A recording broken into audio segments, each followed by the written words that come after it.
Hi guys, I hope you're all doing well. This week I've finally gone back to basics and pulled out the watercolour palette and coloured pencils for a change. I've been listening to the Harry Potter audiobooks while drawing this week, and I fancied having a go at illustrating one of my favourite scenes from the first book. It's kind of nice to get back to traditional media, even if it's a hell of a lot harder to film. I especially love painting Hagrid. He's probably my favourite part of this whole illustration, and to be honest it makes sense as he's probably my favourite character in the books overall. One thing I was thinking about when painting this was the process of making characters from their subset shapes. I'm sure if you're watching this video, it's because you already have an interest in art, and so you'll know the theory of drawing an object by breaking it down into its simpler shapes. So a head could be a circle, or a vase could be a rectangle, that type of thing. And so from that you can just draw simple shapes and add details to make anything.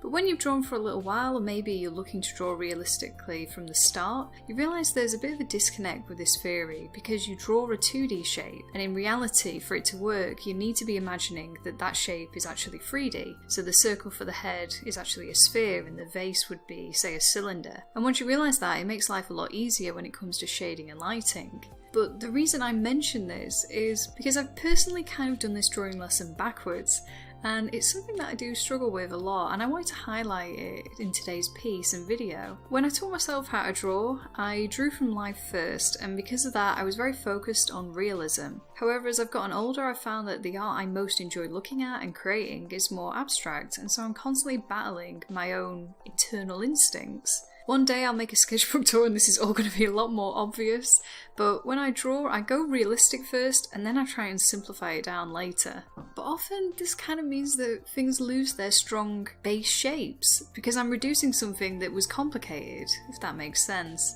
So for today's illustration, I really tried to do the opposite. So with Hagrid, I gave him a squash sphere for a nose, and that's it. I imagined his beard more like a big cloud, and I was trying to break him down for just, drawing a realistic hairy giant man, which I usually would have done. In the end, I'm happy with how he turned out, but maybe not as happy about Harry. It doesn't help he's looking a bit the wrong way. These eyes, man, I can never get the direction correct.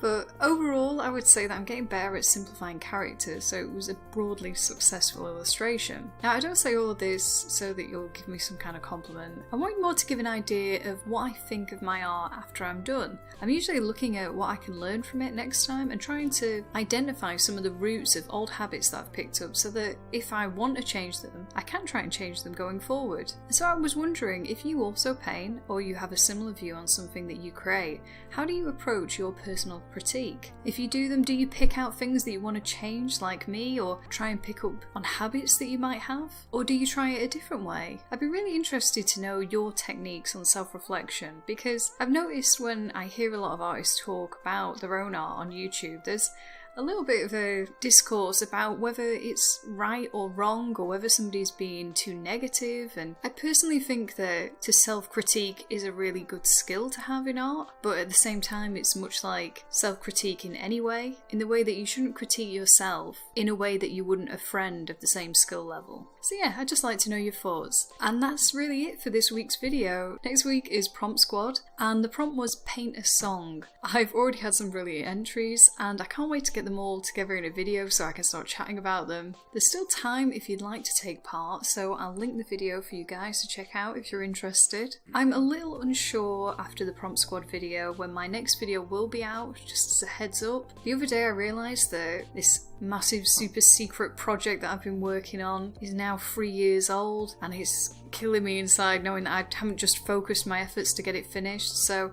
I'm going to spend possibly the next month trying to complete that, so I'm sorry if my video uploads get a bit slower in the next month. Either way, Prompt Squad as a series will be as regular as it has been, and we'll see what I can do in between that.